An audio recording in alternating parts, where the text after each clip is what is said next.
अभी जो टाइम चल रहा है वो एक ग्लोबल मोमेंट है। मतलब सिर्फ भारत ही नहीं, दुनिया के डेवलप्ड देशों ने इस चीज को मान लिया है। उन्होंने बिजनेस को डेवलप ही ऐसे करना शुरू कर दिया है जिससे एनवायरमेंटल, सोशल, सारे जितने भी कोजेस हैं जिनकी जरूरत हमें फील होती है, उनके ऊपर वो अपने बिजनेस को ड्राइव करना उन्होंने स्टार्ट कर दिया है। तो फिर भारत में ऐसा क्यों नहीं हो रहा? क्योंकि हम लोग जिस तरीके से तैयार हो रहे हैं उस तैयारी में हमें यह सिखाया ही नहीं जा रहा कि हम नंबर 1 पे कैसे थे। आज मैं आपको बताता हूं दोस्तों, हमारे नंबर 1 पे रहने का रीजन ये था कि भारत में 2 चीजें थी। एक वर्ल्ड क्लास एजुकेशन, दूसरा सोसाइटी का लिविंग कल्चर। सोसाइटी का लिविंग कल्चर बड़ा लाइव था। इसकी वजह से फायदा क्या था कि किसी भी एक इंसान को जब जरूरत होती थी तो पूरा समाज आता था उसकी हेल्प करने के लिए, पूरा टाउन आता था उसकी हेल्प करने के लिए, पूरा स्टेट आता था उसकी हेल्प करने के लिए। लेकिन धीरे धीरे जैसे जैसे समय बढ़ा है, टेक्नोलॉजी बढ़ी है, हम लोग हमारी मूलभूत चीजों से भटक गए।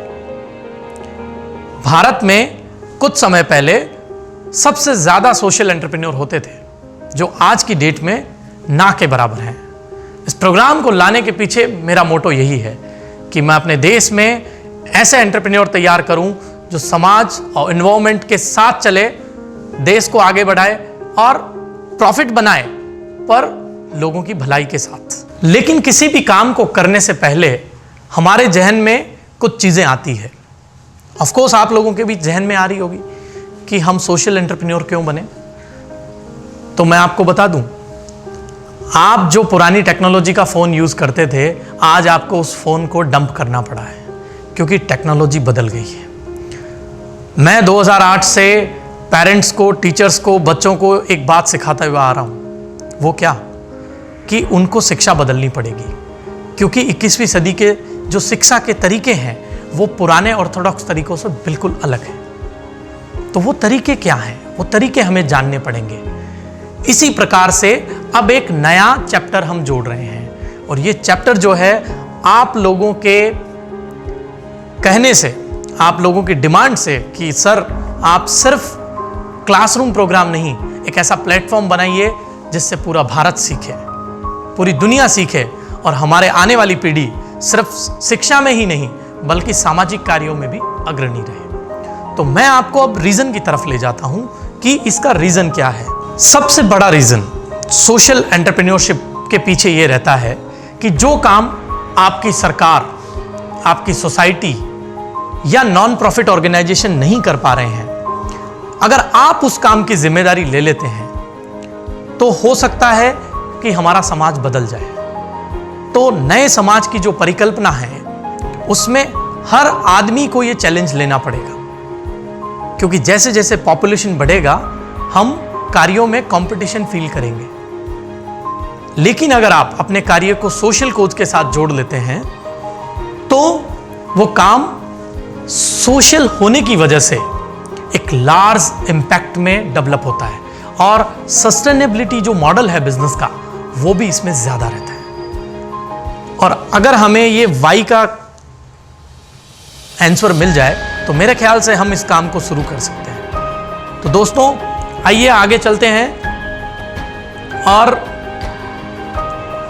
जानने की कोशिश करते हैं कि व्हाट इज सोशल एंटरप्रेन्योरशिप। तो मैं सीधा आपको ले चलूंगा सोशल एंटरप्रेन्योरशिप पे। Entrepreneurship means doing good for your organisation and for organisation profitability. But social entrepreneurship means doing good in all manner. Social entrepreneurship की मैं दूसरी परिभाषा भी आपको दे सकता हूं। Social entrepreneurship means creating true values, क्योंकि इसमें आप सिर्फ अपना नहीं, आप एनवायरनमेंट का, आप सोसाइटी का, आप अपने आसपास के लोगों के बारे में भी सोचते हैं।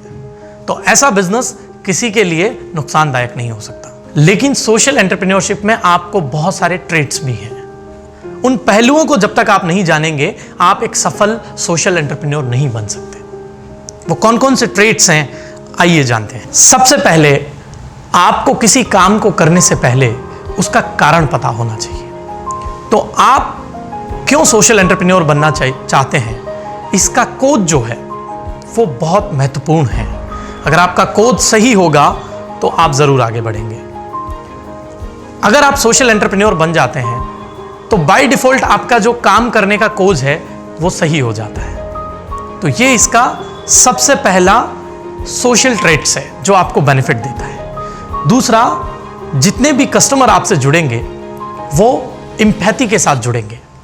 तो अगर कोई कस्टमर एम्पैथी लेके आपके बिजनेस में इन्वॉल्व होता है तो आप ग्रो बहुत जल्दी करते हैं। तीसरा, यहां पे ऑनरशिप पब्लिकली होती है, मतलब यहां पे किसी इंडिविजुअल का ऑनरशिप नहीं होता।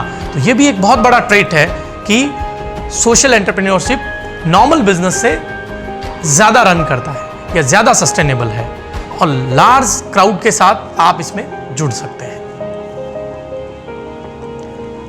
आपको करना क्या होगा, आपको सिर्फ अपने इनोवेशन को पर्पस ड्रिवन बनाना होगा। अगर आपका इनोवेशन पर्पस ड्रिवन हो गया तो आप सोशल एंटरप्रेन्योर बन जाएंगे।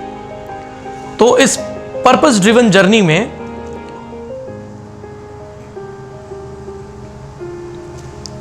कुछ टर्म्स हैं और वो टर्म्स क्या हैं कि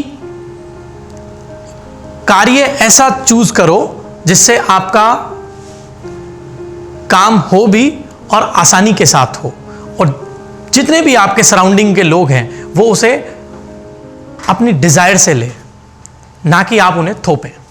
थैंक यू सो मच।